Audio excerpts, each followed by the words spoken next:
Welcome, boys and girls. This is Henrik. You're listening to Red Eyes Radio. Our guest today is Frank Raymond. He's been with us 2 times before on the show, talking about an outsider's insight into the white mind and the aspects of Caucasian culture that transcends biological needs. We're going to continue our discussion today to talk about the many ways that Western culture and attitudes differ from the incoming one. The clash that is now occurring when an unrelenting stream of migrants, refugees, asylum seekers, and economic migrants pour into the West. Frank was born in the Indian subcontinent and spent his early life in Calcutta, Darjeeling, and Dhaka in Bangladesh. He went to college and university in England and later returned to Bangladesh, where he spent many years running an industrial business and immersing himself in the mind and culture of the people of India. For the past 20 plus years, Raymond has resided in Vancouver, British Columbia in Canada. And due to witnessing the slow destruction of the once proud Canada, he was inspired to write his first book, Sweet Dreams and Terror Cells. Stay tuned for more. Frank, welcome back. Thank you so much for coming on the show again. It's always a delight to have you here. Thank you for returning to us. Henrik, I'm returning partly because, mainly for one reason, that you are one of the few alternative channels that have actually expanded your reach. You've got TV going, you've got regular daily commentary, and talks and discussions. From being simply a radio podcasting channel, you've certainly expanded impressively. Well, thank you. Yeah, we have big plans of what to do, and a lot of things are possible now these days with the technology and stuff like that. There's no reason why we can't, expand and do more. So one day, hopefully, we'll be a daily channel with running commentary about the events of the world. We certainly need it. I think it's inevitable. Exactly. No, it is. We have to have our own media. We have to start picking these things apart. Otherwise, what are we going to do, right? The resistance is getting stronger, so the resistance media will get stronger. We are on the winning side now.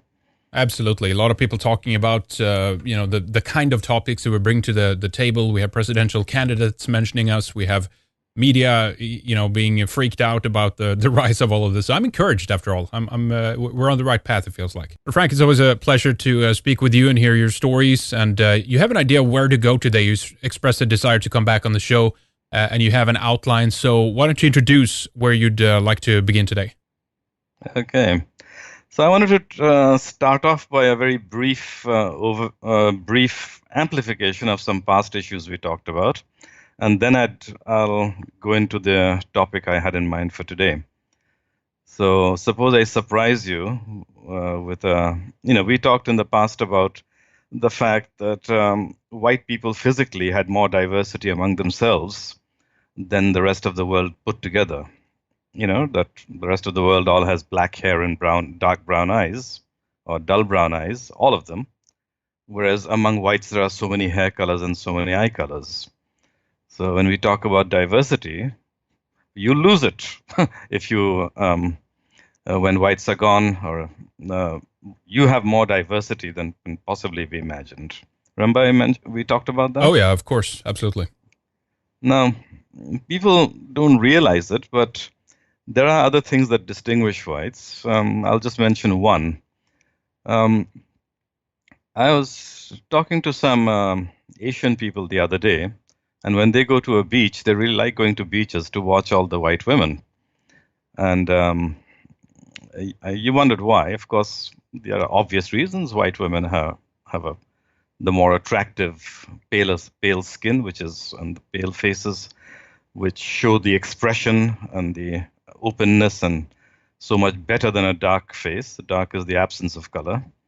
But one of the reasons that they like looking at these white bodies, you would never suspected that the white body has many skin tones, many colors.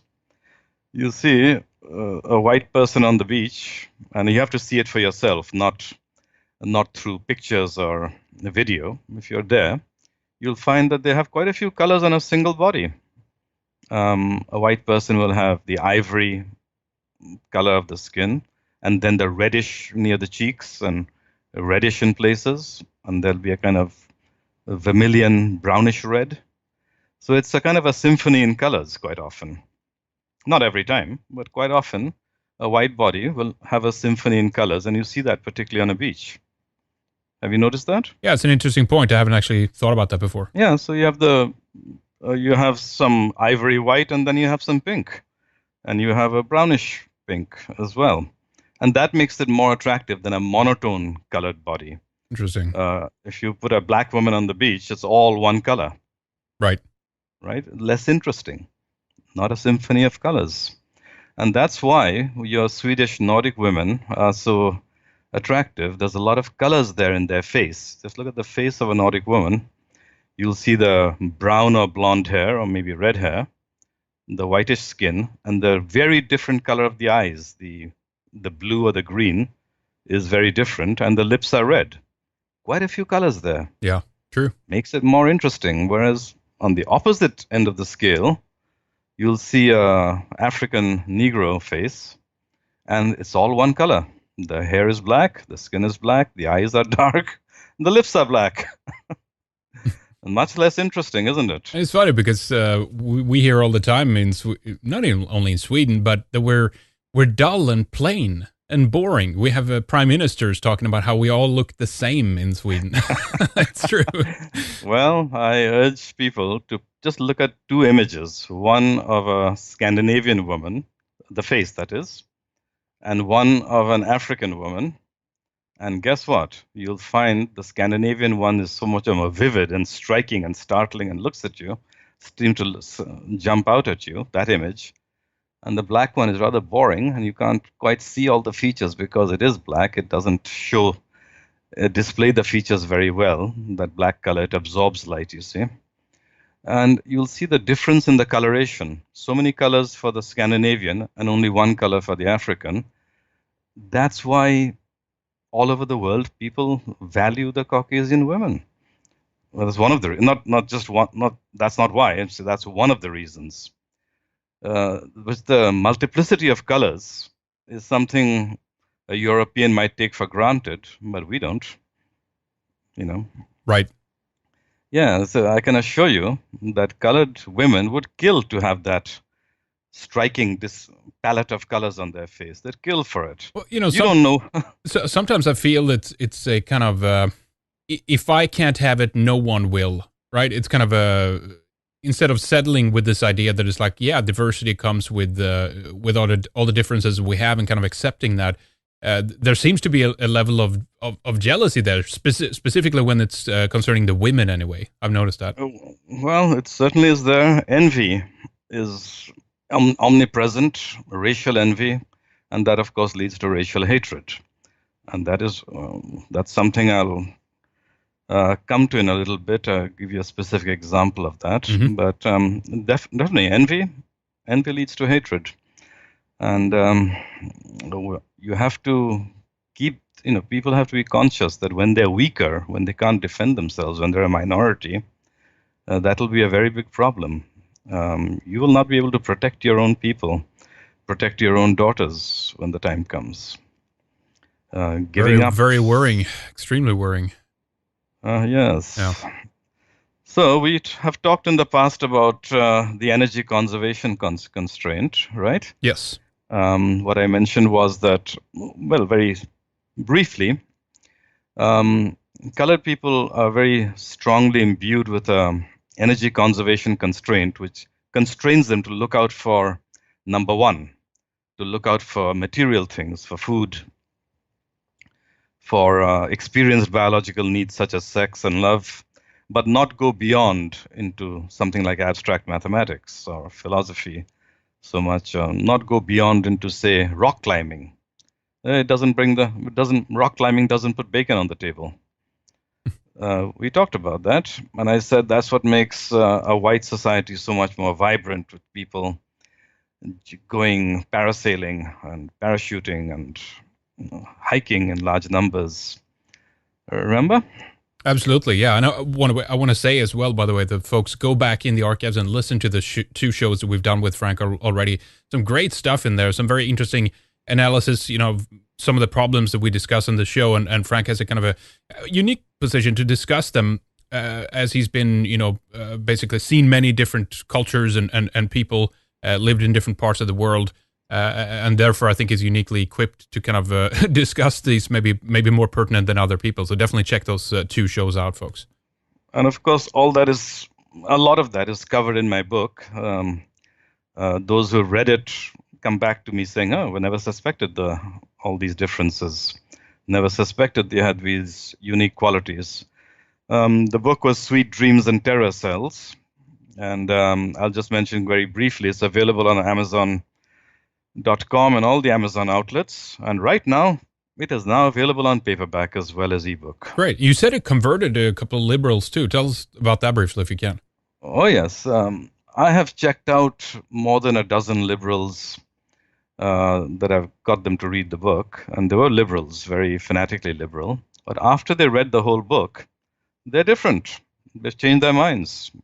Excellent. They have come around to becoming patriots all of a sudden. Nice. Well now, done.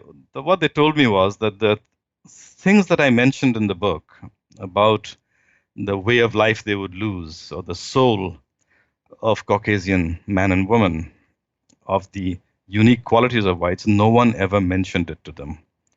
They said no one ever talks about it. This was all new to them.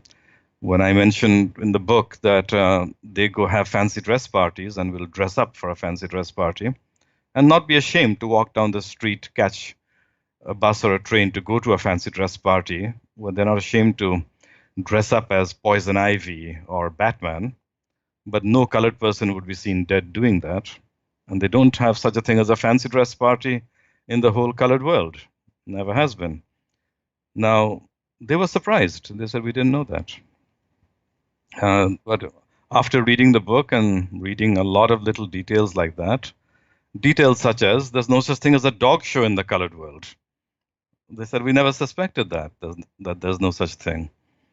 So it does. If you have friends who are like relations, brothers, sisters, cousins, friends whom you want to enlighten or to come around to the nationalist point of view, persuade them to read that book. Buy them a copy. And then tell them Frank is of Indian descent as well, and then they'll maybe be more inclined to listen. A lot of liberals are like that, right? So I hope so. One hopes. Yeah. But talking about the different activities that the white does, that goes beyond the material, beyond the earthbound, beyond what puts meat on the table. I'll just say that a lot of people have been emailing me and mentioning things, and I can't mention everything in one talk. But have you heard of geocaching?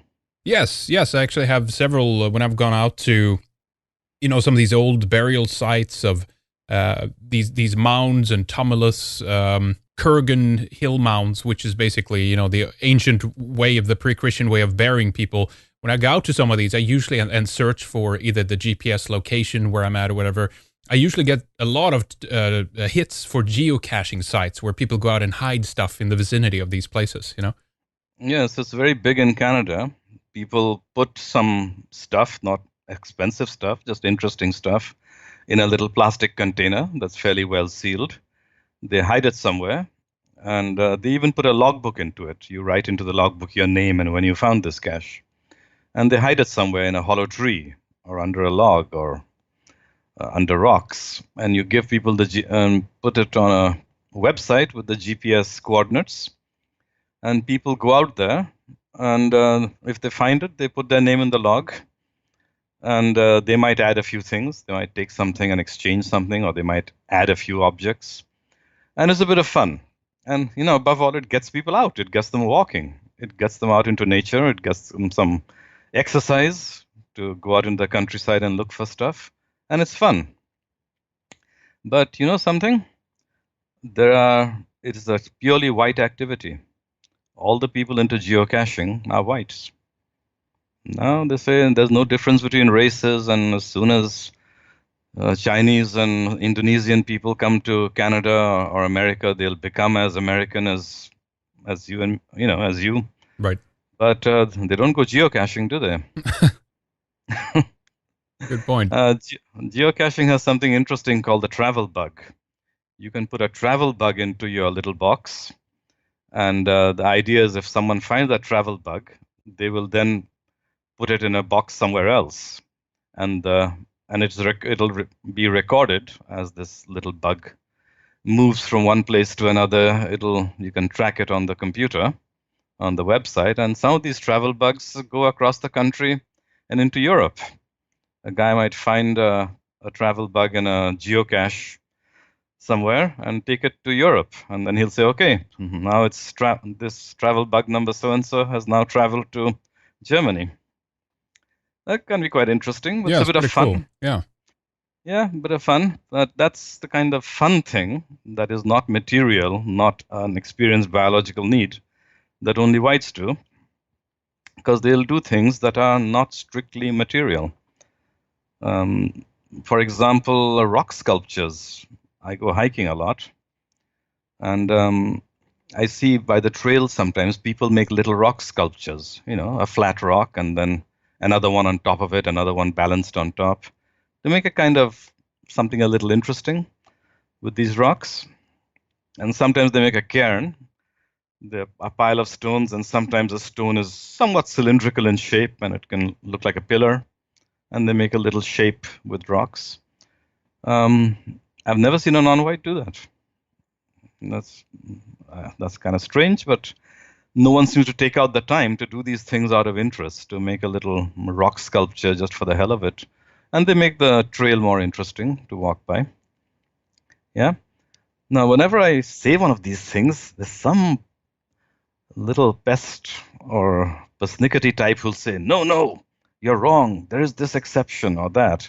And somebody will turn up right now and say, what about the Inukjuks?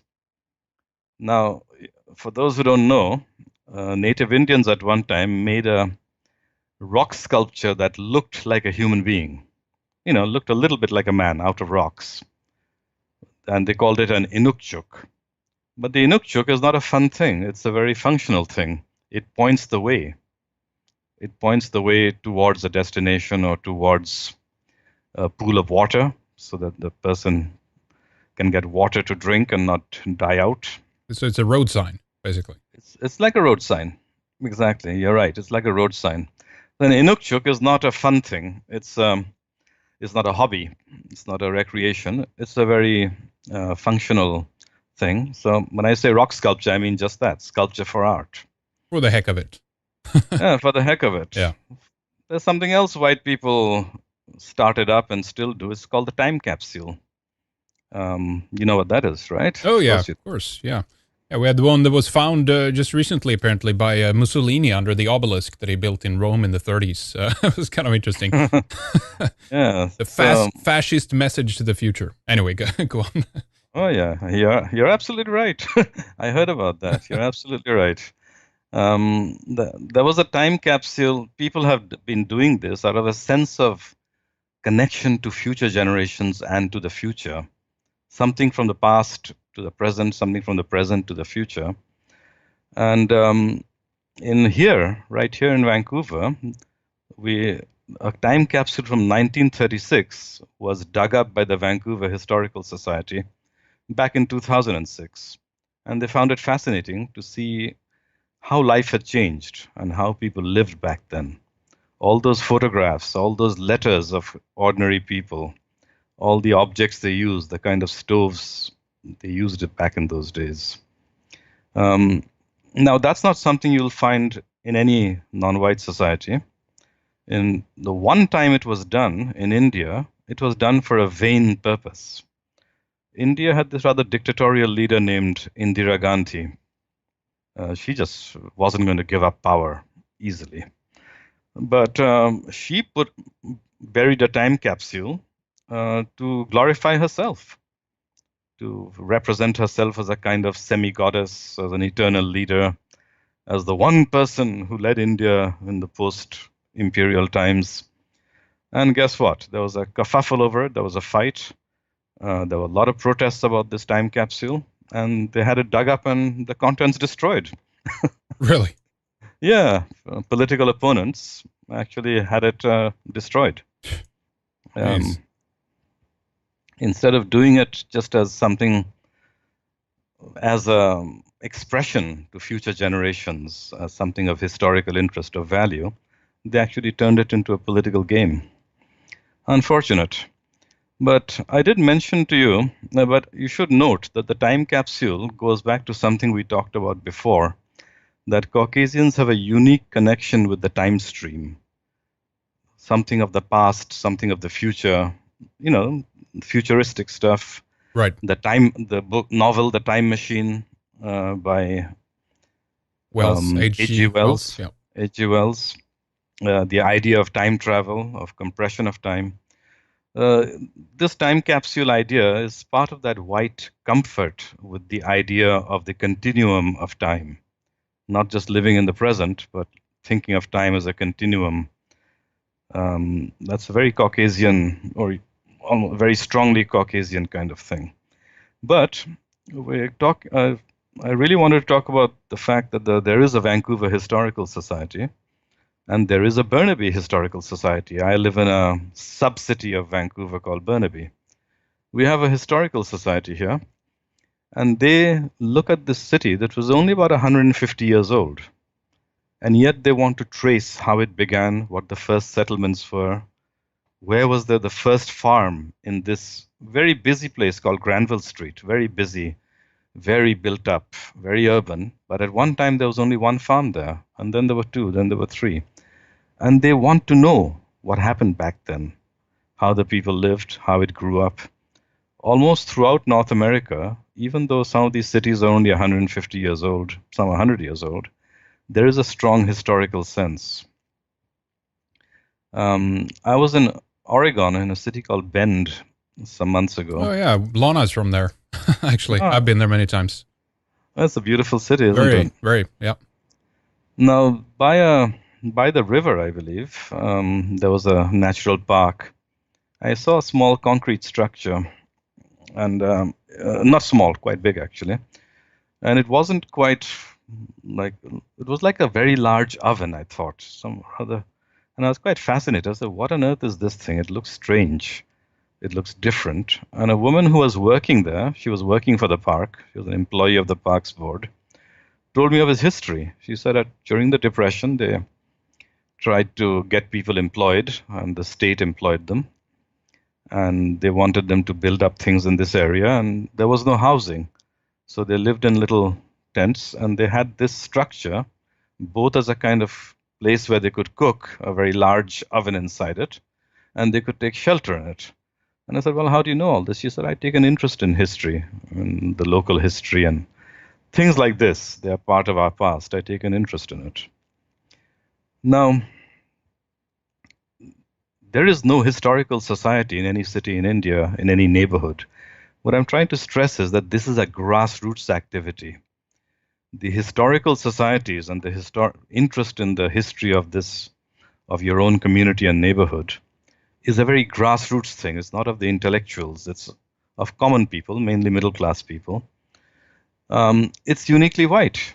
If you went into Africa or Indonesia or Thailand, you wouldn't find people taking an interest in the history of their community, of their locality. There is no such thing there. Interesting. Yeah, it's probably because of necessity, as you mentioned. I don't know though. Maybe there's other reasons for it as well. It's interesting, but one of the things people should know if they're in Canada, by the way, that I want to recommend about this is there's a series that ran. I think it was on PBS, but it was in Canada.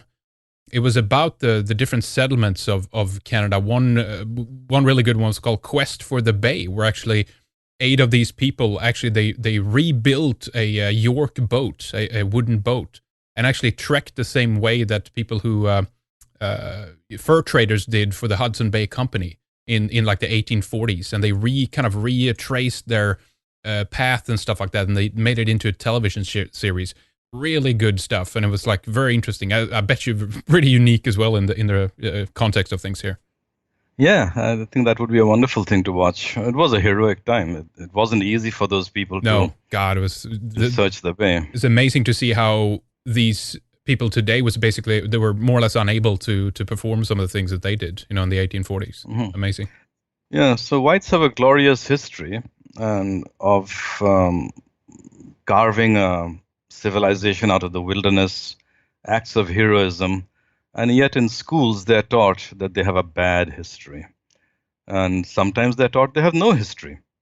In fact, the common white person in Canada thinks we have no history, and what's more, we have no culture. They actually say that to me. Yeah. Amazing, huh? Amazing. But you have something else here called a heritage home. Many a time they will keep a house as a heritage home, and that's very common in England, and they won't let you change it. Certainly, they won't let you destroy it because it is a heritage home. It's part of your heritage. This is how houses looked 100 years ago, 200 years ago, 300 years ago. To preserve something of your past, to know what it was like, to have a connection with the past. I don't believe there's a single heritage home in the whole of India. And I doubt if there's one in the whole of South America or Africa. They just say, oh, well, destroy that home. We need this now for a new 3-story building. Right. What I'm trying to say is that whites have a uniquely strong, I'm not saying it's unique, but uniquely strong historical sense. And that is at the grassroots level. As soon as a person has a bit of comfort and doesn't have to be struggling to pay the rent and to get by for the month, he takes an interest in other things. And one of these things is a sense of history. I don't find that in any other society. I don't find that in any other race, rather, so strongly. It is there, certainly is there, but say the Chinese, they preserve the massive monuments, the really historical ones, the Gate of Heavenly Peace, the palace of the Ming Emperor, but not the things of the common man. Right. Like yeah. Interesting. Here in the Fraser Valley, which is not far off, I was going by this neighborhood and they said there's a museum here. Well, the museum was a very small museum. It was like 2 rooms. But so it's a very grassroots, common people's museum. And what they had was the sewing machines that were used 150 years ago by the first settlers, the kind of rocking chairs they had. What did an oven look like in a common home, in a common kitchen, an oven of 100 years ago? I was rather surprised. You don't find that in other races and societies. So at the end of it, the whites do have a uniquely strong historical sense at the grassroots level, and they have a great attachment to the past of their folk, to their progress through time as a folk. Now, you wouldn't believe that to see some of the whites of today who wear a baseball cap backwards, who cannot read a block of text, who are always playing with their video games and cell phones. You wouldn't believe that, would you now? Right. The New World Order is trying to destroy that quintessentially white nature. It wants to turn these whites into proles, into MTV watching, hip hop rapping, Hollywood watching idiots. That's right. But when you take away all that, if whites had a society of their own, if they could have a society of their own, it would breed a people with a historical sense, with a sense of great many hobbies. It would take out the true nature of their people. Just as today the Japanese have a country of their own, a media of their own, it brings out the true nature of the Japanese. You too could have that. It is being destroyed. They're vulgarizing your people, but it's there. Inside them, it's there. It'll only come out when you get your freedom and attain a homeland of your own. And it would be a wonderful homeland. It would have a lot of wonderful things: geocaching, rock sculptures, historical societies, heritage homes. It would be a great homeland. Well, when I talked about all these things, someone made a comment in the past 2 shows we did. Someone made a comment about this fact that whites had all these hobbies and all these things like bird watching and so forth that are more than material. And they said, well, I suppose Frank is right. At the end of the day, I suppose I always knew that the colored people I work with are okay, but they're boring. Right. They're okay, but they're boring. They don't have other interests. Don't particularly like reading, say, science fiction. Oh, well, I won't comment on that, but I certainly had a chuckle when I read that. Right. Okay. So that was dealing with amplifying on some of the stuff we talked about in the past. Now, today I wanted to talk about something called the self versus the universal outlook. And you'll notice it is related to the energy conservation constraint. Freedom from the energy conservation constraint, freedom from the strictly material, the freedom to want to go bird watching or geocaching, it derives from something bigger. A person who does this has a outward looking, universe oriented outlook, as opposed to the selfish, self oriented, self serving outlook. So the bigger picture in this is the universe oriented outlook as opposed to the self oriented outlook. A self centered person bent on serving himself will necessarily not have a universe oriented outlook. He will not expend time on things out there in the universe like saving habitats for whales. He will prefer to save himself and concentrate on his material needs. So the self versus universe model envisages a vast universe of forests, the ocean, the planet, and the human collectives on the planet. It's a very big issue. The universal outlook looks at all those things. It even looks into outer space. But today's talk, or this talk, will be more limited. I'll be talking about the human collectives only. How a person, the behavior of a person, of one part of the universe, only his fellow beings. Today I'll talk about how a person relates to his fellow beings, which means his neighbors, his business connections, his neighborhood, his society as a whole. I suppose you could call that social behavior. And I'll speak of the social behavior of different races. And this is such a vast subject that I doubt we'll get very far in one interview.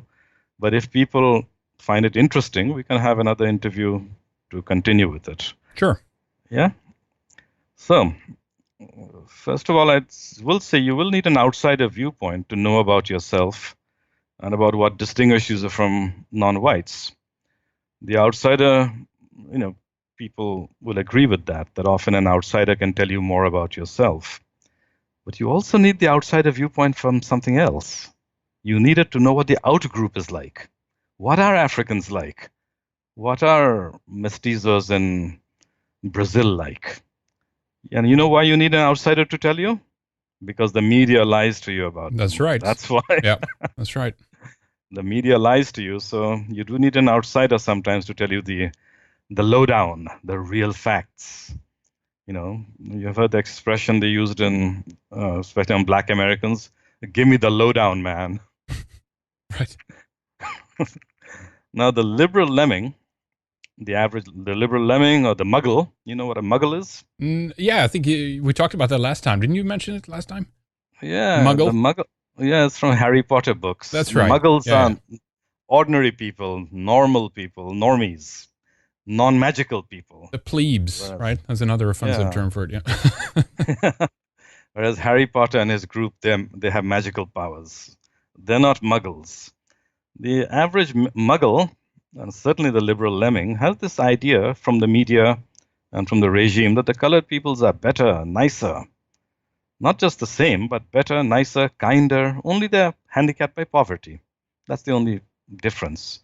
If they had prosperity, they'd be the same as whites. And sometimes I've heard the mainstream person says, I'm sick of Western culture. It's so destructive, so disrespectful of nature, too disrespectful of other people. They're sick of Western culture. They want non-Western culture. And so they believe and they imply that the non-white cultures are superior. So given the level of misinformation, you really do need a third person from the third world to tell you what third world people are like. Now, I'll kind of give you a nice little real life story that will illustrate the depth of the ignorance, okay? So one day, I was on a dating site, which is a very popular one called Plenty of Fish. So I got to meet a lot of women through it for coffee dates. And one day I met this woman who said, meet me at Granville Island, which is a charming little island, but very urban, but full of interesting little shops and artists and glass blowers and the like, people who do all kinds of jewelry making. And in the course of the conversation, I mentioned to her that, you know what, one of the reasons that white people have more successful societies and people want to come to white societies is that they're less corrupt. All the other races, they're very corrupt. And she jumped at me. She said, that's the most racist, ridiculous thing. It's not just racist, it's just false. Right. What about all our politicians, all our bankers? Look at that time there had been a bankers bailout. There was the massive bailout of Wall Street firms and banks, and so there had been a scandal. All the banks had gone broke and bankrupt. They'd made bad investments or badly managed, or they'd been stealing too much money, I suppose. And there was a massive bailout, and of course, corrupt politicians, for their corruption, for their campaign contributions or whatever other promises, they got the taxpayer to bail out the bankers. And she was talking about that. And she said, what about all the corruption in our countries? Well, how ridiculous. I thought to myself, I looked at her and I said, so what's the end of the story, that in India and Thailand and Indonesia and Malaya, they're not more corrupt?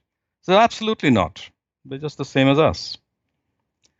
Now, I had to stare at her and I said, well, she doesn't know about an American businessman who went to Thailand to do some business, and he heard that you have to pay a bribe to every official. And this particular official wants a bribe of 50,000 baht. Baht is their currency. And the way that you apparently do give a bribe in Thailand is, as you sit talking to the official, you suddenly drop your wallet to the floor and you say, "Oh, he's talking to the official, you've just dropped your wallet containing 50,000 baht." That's the way they bribe people in Thailand. I tell the official that, "Sir, you've just dropped your wallet containing 50,000 baht." And the guy says, "Oh, so I have. Oh dear, so I have." And he picks it up and he puts it in his pocket. Now, an American businessman had heard that and said, he'd heard that this particular official took 50,000, and he played the game. He dropped a wallet to the floor and said, "Oh, you just dropped your wallet. Sorry, excuse me, you just dropped your wallet containing 50,000 baht." And the official looked at him blandly and unsurprised and said, "No, you're wrong. I've dropped my wallet containing 200,000 baht. This is an interesting point. I hear this as well, actually, in terms of the corruption and whatever. One thing that I'm speculating a bit here because I don't know some of these countries as well as I know, Scandinavian culture, European culture. But in some cases, the corruption is it maybe higher level in some of the Western world because we have you have an elite that rises to the surface, but the trust generally remains very high among the regular people on the lower levels, lower tiers, if you will. However, in many other countries, it seems that corruption is kind of all across the board, right? That it's, if you meet at every level. Yeah, if you meet a government official, then you have to take care of him over here or her over there. On our level, it's usually kind of very trusting in a broader sense. But then, unfortunately, we have, of course, the bad, rotten eggs and all the scum that rises to the surface, the top. There, Henrik, you're absolutely on the ball. The corruption is at a very high level. There's almost none at a low level. And secondly, you are living in an occupied, alien-dominated society now, so you can't measure your society. You can't say that white characters like this. It's not a white society anymore. Right. Alien powers dominated. So I looked at this woman and I said, I thought to myself, I thought it's useless telling her. But does she know what I had to go through every single day? What every single Indian, say, because I spoke about India particularly, has to go through everywhere? A normal person goes to a post office to get something that was sent to him, and he has to pay a bribe to receive his own package. Right, exactly. And if that package is coming from abroad, there's a bit of a customs problem, then it takes all day, and he has to bribe 6 people in the chain of command, all of them. to get a simple package, say contact lenses or something that they don't have there. So you order your contact lenses from abroad.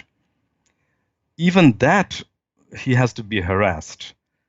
Certainly at every government office, there was a man who wanted a phone line, and he couldn't get a phone number before he had to go through the whole chain of harassment and corrupt and bribing. A person needs a lot of the housing is controlled by government, so you need a housing allotment to get to rent a housing unit, to rent an apartment. You need a housing allotment. There's a process of oiling, flattering, and bribing. For a businessman, it's infinitely worse. When I was a businessman, I couldn't go through a day without being stopped and hounded and harassed everywhere. For example, I went to a government department to give a letter to what they call central dispatch. Your letters are given to central dispatch and you have to get a seal put on it. You have to have a receiving copy, a copy of your own, and get them to put their seal on it. Because otherwise later they'll deny having got the letter. They'll say, oh, we never got a letter, I'm sorry. And your work is not getting through, so you get a seal on it. So the receiving clerk, all he has to do is put a receipt seal on your copy, and you go on your way. That's all his job is to just pass it on to the right quarter. Even he asked for a bribe just to receive a letter. Amazing. No. Yeah. It's at every level. It's not at a high level. As you said, in today's West, the corruption is at a very high level. But even the lowest class person is naturally corrupt. For example, when I was a 14-year-old boy, I was of a privileged family. We had something called a club, the recreational club with a swimming pool and tennis courts. And I'd gone swimming, and I'd left a textbook in a locker. Well, I forgot the textbook. I forgot to take it. I was in a hurry. I suppose I heard the car honking, and I rushed out. The next day when I went to get my textbook, these low-level servant or worker at the club says, yeah, we have the textbook, but it'll be a long process to get it back. I have to first put it to the X, and then X has to pass it to Y, and Y has to approve it. I said, well, I want my textbook. He said, well, it'll be a long process. It'll take a long time. It'll have to go to the chairman. It'll have to go to the secretary. But on the other hand, if you had a little consideration, if you gave me $5, it could be done fairly quickly. Yeah. Well, he annoyed me for 2 days in a row. I didn't get my textbook. Then though I was only 14, I knew how the game was played. I went to the club secretary. And when he called this man in, the man started practically shivering with fear. He's going to get fired. And he said, bring that textbook now and run. So the corruption is at such a level that everyone is corrupt. And of course, when a third world person comes to the West, to the white world, he sees different standards and he gets a little surprised. I once met a Dutch boy, a young man of about 22, and I was actually going to see the tulip gardens, and I was asking the way, and this fellow was helping me out. He was an East Indian, and he had grown up in Holland. He'd been there since he was a kid. And he was inspired to go back to India, to his home country, to have a look at what the home country is like. And he was very shocked when at the airport, the customs officials at Delhi airport harassed him and annoyed him and opened every bag and kept running him around. And he realized that they want money because they're asking for it. And he said, no, I won't. I'm not going to pay you. And he flashed a little privilege and said, I'm a Dutch citizen. I'll complain to the Dutch embassy and all that. But then they said, well, open that bag. And when he bent down to open his bag, they tore the visa page out of his passport. While he was bending down to open a bag, they tore the Indian visa out of his passport quickly. When he straightened up, they said, well, we can't let you in anyway. You don't have a visa. And he said, after that, he never went back to India. Interesting. No. Yeah. Now, it's a pity that India was actually less corrupt for a long time. For a long time, we regarded Pakistan is corrupt, Bangladesh is corrupt, Thailand is corrupt. But India was actually less corrupt for a long time. So And then what it's happened? a natural process, I suppose. The natural character asserted itself at some point. But now it's just as bad as anywhere else, It's a shame. Yeah, just it's as bad. it's something. Obviously, it's something to do with the creation of a commons, right? This idea of kind of a high trust society, right? That these are these are unique traits in comparison to many other countries, and basically what I've heard specifically about some of the more Islamic or I guess Arabic cultures is that they're still very much in a tribal sense. It's about the family and the extended family, and that's kind of mostly of what you try to focus on and take care of. Which means that if you control any faction of civic life, you try to assert the influence that you have and kind of gain something from that yourself. And so hence you end up in this situation where you seek to take bribes to kind of use your power position, even if it's a very minor one, right? So at every little instance, you have something to combat with, Well, Henrik, you absolutely put your finger on a few points there that I'm going to come to about you. There's the tribe, the extended family, the clan, and you favor them. It is all part of this self-universal outlook. And I'm going to go right into that in a minute. You're absolutely right there. It's the taking of bribes is ignoring wider society. You're ignoring the wider universe. Yeah. You're preferring yourself to the wider universe. Now, this is not just government matters. An executive in a private firm will be corrupt. He'll betray his boss. Many a time I've seen. There was a man became very rich in Bangladesh because he was importing yarn, cotton yarn from Thailand. And he seemed to have an advantage over everyone else. So he got very rich and he bought his own cotton mill at one time. But the real story was that there was a Thai official, there was a big private firm, a private company in Thailand, very big spinning mill, cotton spinning mill. And he got in touch with one of the managers there and said, what you have to do, buddy, is I'll pay for a certain quality and brand. You give me a better quality for the same money, and I'll give you a kickback. And the guy used to come once every few months to collect his kickback. And so he got a good quality yarn for a cheap price. That was a private firm, not a government firm. But corruption is there even in the private sector. So people would, of course, say it's due to poverty. It's not due to the innate nature of people. It's due to poverty. When Thailand and India become richer, they'll not be corrupt. No. That's not so. India and Thailand have got richer in the last 50 years. They have got richer. Yeah. They've got immensely richer. Thailand certainly has got fairly wealthy. And you know what? The corruption has increased, not decreased. Right. So I looked at this white liberal woman who was telling me that, what about our politicians? What about these bankers and the bailouts? No. Those third world people are not more corrupt than we are. It was a waste of time to tell her, because she had heard all her life from the liberal media, from the education system, that those colored people are not only the same, they're better. So she has no idea. She has never had to go through a day in a city like Bombay. She's never had to face this grinding corruption, but she thinks she knows it all. And she says it with such assurance and smacks me down so confidently. These liberals, they are so stupid and so sublimely proud of their stupidity. It's just unbelievable. Well, there's a little kind of an epilogue to that story. So, as I said, I looked at her and I decided not to tell her anything, that this is impenetrable skull. You'll never get through to her. No facts, no description will get through to her. So I didn't bother, but I did say, but by the way, those bankers and Wall Street crooks who took the bailout, the ones who invent the toxic acids and the derivatives, they're not white. So they're right. Jews. Yep. So they're not white, they're Jews.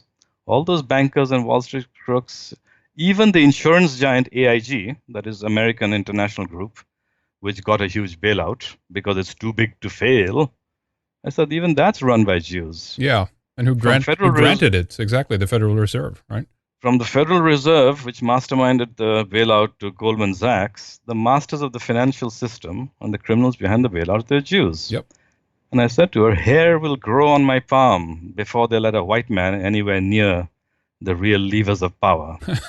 So just stop condemning your own people of this corruption. And you know what? Her face changed. There was a look of slight bit of trepidation, fear on her face. She looked nervous all of a sudden. It was as if I had taken her into forbidden territory. And it's like she had been a small girl caught listening to forbidden talk. Right. And she said, she kind of shook up, practically, stuttered and said, that's dangerously close to racism. I looked at her face and I said, the stop sign has gone up in your brain. Now this woman can't think. She can't absorb facts. She can't assess facts. She can't process anything because a stop sign has gone up. I said that those people aren't white. They're actually Jews, those people who did the corruption. And now the stop sign has gone up. She can't think. She couldn't even talk. But think about it. When it came to thinking and believing that her own people, white people, her own people are stupendously corrupt, then she could process everything. She was full of enthusiasm and conviction. Interesting, huh? Yeah. Mm. It's true, Frank. So let me just add. Let me just add in there that it's true that seemingly intellectual and to a certain extent high IQ liberal people and whites in general, they become like children, extremely childish when it comes to issues of race or what they consider to be racism. It's like they completely shut down, right? And I still don't know if it's just the programming or something. We don't have to go into the details of that right now, but it's a true observation that basically it just intellectually stops and there's like no way that you can proceed forward. Very interesting. Well, I think with emotional programming, and the program is emotional, Hollywood movies show you very emotional things about this cruel white man swinging the whip. Or there was a movie called, I'm trying to remember what that movie was called, that was based on a film called The Order, on a group called The Order that's conducted a brief insurrection, a white revolution in the Pacific Northwest. The film was acted by Tom Berenger. The film claimed it was based on true facts on the order, but it made up things. It made up the fact that these racists, they caught hold of a black man and then they told him to run. He was given 5 minutes and then they were going to hunt him with their rifles. And then you saw the face of this black man distended with terror, his eyes distended, his mouth slavering, his face twisted in terror. That's emotional programming. And then behind him run these white men with their guns. That's emotional programming. Now, emotional programming can shut down a part of the brain and leave another part okay. So this high-functioning liberal that you were speaking of, the intelligent ones, they can go to their work and be an air traffic controller, which is a demanding job. And yet another part of their brain, the patriotism, the awareness of their kith and kin, that part can be shut down. Yeah. So I think they've proved something, that you can selectively shut down parts of the brain and make you a child or a moron in some parts, while you can remain intelligent in other parts. It's true. Yeah. I don't have any else to add to that. That's true. So the end of the story of that particular story of this particular liberal was that she has no idea of the conditions in the third world, of the bad habits and behaviors of colored people. Even a white nationalist has little idea. So before I go into an analysis, I'll tell you 4 incidents from my own experience. And my own experience is a typical experience. It's a slice of a bigger pie. That might tell you of the tremendous difference among these people. Okay, so I'll say the first one. I was in Hong Kong in the year 92, I believe. 92, I was in Hong Kong. And I was on a very busy street where they had all these stalls selling T-shirts, selling scarves, selling jewelry. So these are stalls on the street, but pretty big stalls. They're not small. They're as big as a kiosk. And most of them were by Chinese or some by Indians. Now, it so happens that a certain breed of Indian has done very well in Hong Kong, just buying and selling. And there was this stall run by these Indians who had come, I could see, from the western part of India. They were pretty fair comparatively, pretty big in size. And they were a family. There were two brothers, and then there was a younger brother. And they were busy at their stuff. But this young man of about 24, the younger brother, he wasn't that busy. He was looking out. He was looking out at all the people passing by, and it's a very crowded street. And he saw this elderly white American man. The man might have been close to 80. An elderly man, he was alone. And at close to 80, he walks a little bent over. He's physically weak. And this young man, he sees him, and this look of the predator comes into his face. You know, it's like the spider that's seen a fly. There's a certain aggression, meanness, and eagerness. And he jumped down. He ran over to that man and he shoved him very hard, pushed him. And the man almost fell. But then he straightened himself, this elderly American. And he said, "You know what? I don't like being pushed on the street, and I don't like being touched on the street either." And this fellow said, "Don't talk back to me. Who the hell do you think you are? You get out of here and don't you ever come back." Completely unprovoked. Mm-hmm. Literally run over to that man to attack him. Well, that man was not the white man of today. Back in 92, an 80-year-old American is not the same as today's middle-class American who would have just run away. He was elderly, he was shorter, smaller, bent over, but you know what? He walked right back to where the stall was and said, "I will go where I like. Don't tell me, never come here again. I'll go where I please." And then he saw the two brothers, the elder brothers, who were at least 35 and 40, and said, "Does this guy belong to you? He just attacked me and shoved me. He tells me I can't go where I like." Well, I thought these two brothers would rebuke their younger brother. I thought they'd say, "What the hell are you doing, attacking people? Secondly, we do business here. We don't want a bad name. We don't want a complaint."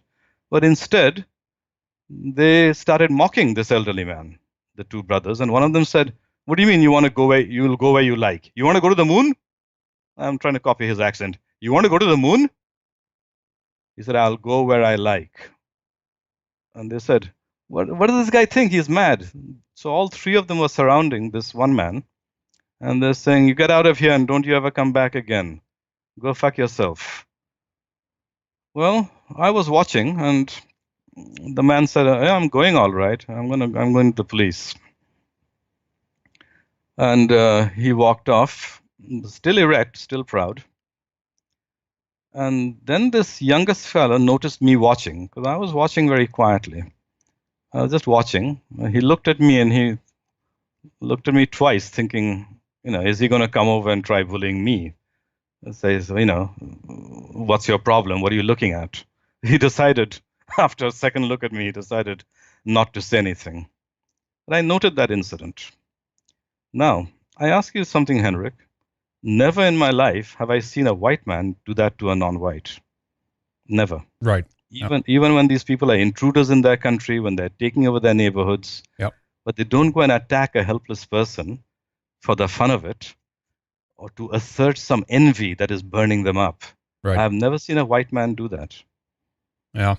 Yep. I've never seen a young white do that to an elderly white. They might rob them, they might try to grab some money off them, but they'll certainly not do it for the sadistic pleasure of it. Right. Yeah. So there's a difference in racial behavior. This kind of envy of somebody else, envy for whatever reason, he's from a richer society, he's from a more handsome race, whatever that envy is not present in whites, but it is there in coloreds.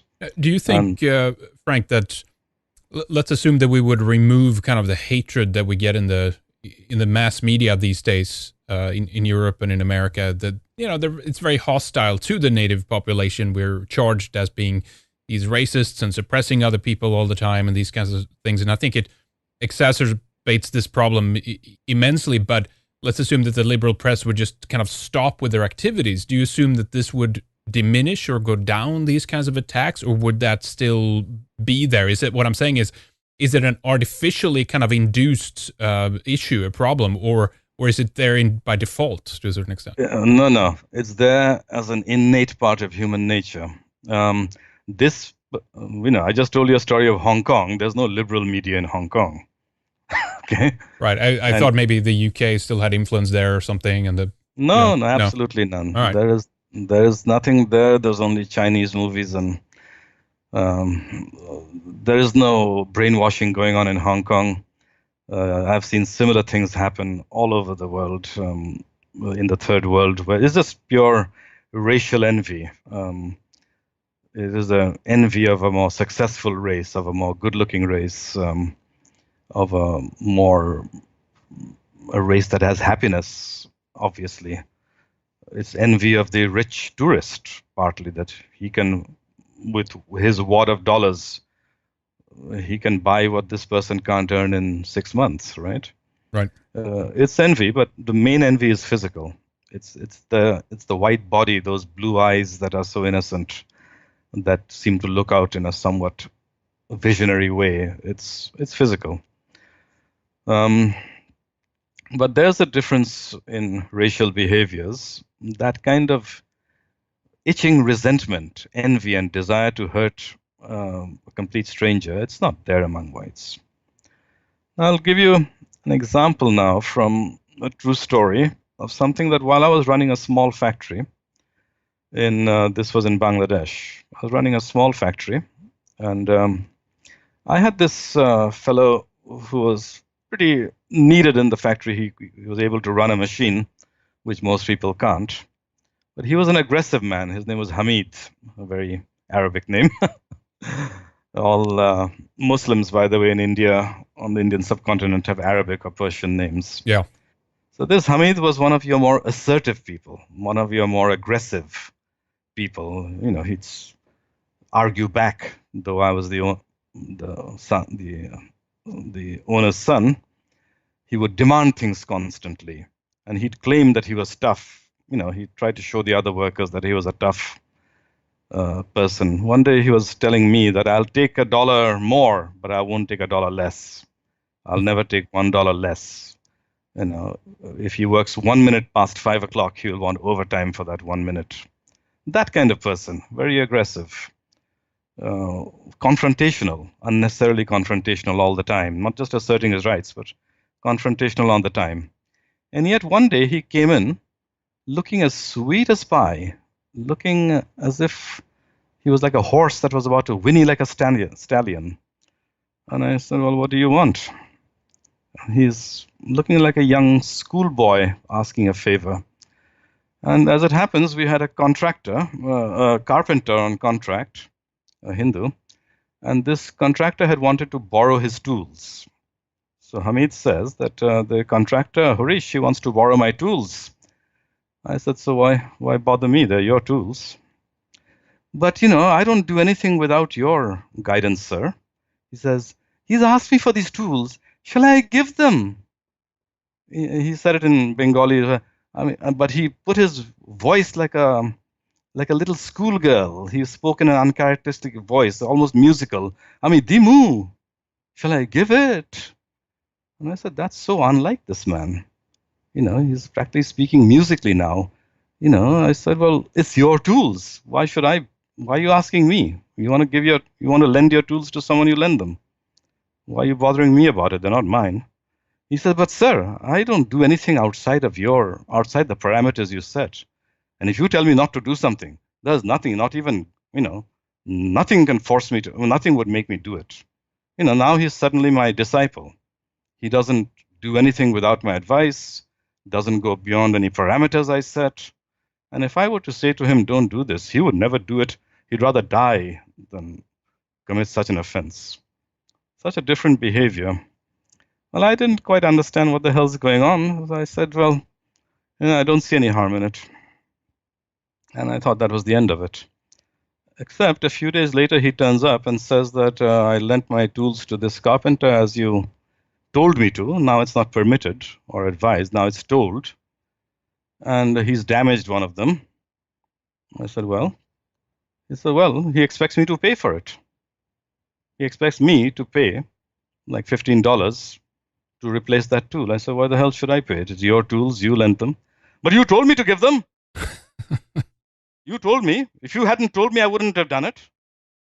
And then it changed from there to I didn't really want to do it, but you ordered me to do it. Now, what he had wanted really when he came to me looking like a bashful schoolgirl and blushing and stuttering, so unlike himself, was that he wanted me to guarantee. He wanted something for free from me. He couldn't even lend something to somebody else without having to take something from me, a guarantee. He wants something for free, in short. Well, I realized I'd been stupid here. I hadn't understood that there's cunning and deceit behind everything in my society. And I paid up the $15, telling myself, anytime anyone ever asks for something ever again, I will assume he's up to the worst. Right. Because they're always up to the worst. Now, here was an example, really, of a man wanting something for free from someone else, always trying to take from someone else. Here he took a guarantee from me and took $15 from me. Now, I ask you, can a white man even imagine the thinking and tactics of this incident? No, I sure can't. Anyway, if I speak for myself. Could you even, if someone had asked X to borrow his tools or to borrow his car or something, would X go to somebody else and say, should I do it, as a sly way of making him guarantee it? No. That wouldn't happen. It's beyond the thinking of a white man. So there's example of racial behavior, that is uniquely colored and not so nice. Very selfish, very self-aggrandizing, using other people behavior. And I will relate it to the self-universal outlook as we go along. No, Frank, we're going to take a break here in a little bit between the segments. I want to hear more about this, and you have much more to share as we proceed kind of in the setup that you have for us here today. It's really interesting. It's always good to hear these stories because they get kind of in close and personal. They're specific examples. You know, we generally end up talking in generalities and broad stroked, kind of concept and things like this, which is good. You need that overview, but you also need this ability to kind of zoom in on specific examples to kind of relate to the audience of real how all of this plays out in real life. So this is really good stuff. Tell us a bit more about the book. Yeah, I always want to make sure that we plug that. Sweet Dreams and Terror Cells.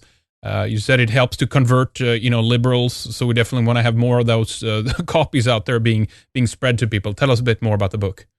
Well, I wrote the book partly because of these stories I'm telling you. Partly when I saw the big difference, and I saw how in the West people are told that there is no difference. In fact, the only difference is those people are better. The Hollywood movie says the colored person is better. I decided to write the book as a kind of informative exercise and to really tell people. But above all, I wanted to tell white people how their soul differed. The soul that dwells in the forest and the sea, the soul that is part of all nature. I wanted to tell them their identity because it's almost impossible for a white person today to know his true identity, what makes him different from the other races, what he would lose, what spiritual richnesses he would lose. So I wrote Sweet Dreams and Terror Cells, not so much thinking of my own. Actually, I lost a great deal by doing it. I was thinking that the world would become a very dirty, materialistic, dangerous place if white people disappear, if this very idealistic people who want to make the earth a better place, who want to go to Africa and build hospitals there for the benighted people there, if this generous and kindly people, these people who cared about nature and had a universal outlook and wanted to save the earth, if they disappear, it'll be terrible. That's why I wrote it, but I did write it as a story. If I wrote it as a documentary, you'd get mighty bored. Right, right. Yep. You do know that Patrick Buchanan, the American thinker and politician, he wrote a book called The Death of the West. That's right. Yep. And in this book, he talked numbers about how whites were declining in number, having less children, how the percentage of non-whites had risen. And you know what? People didn't read it.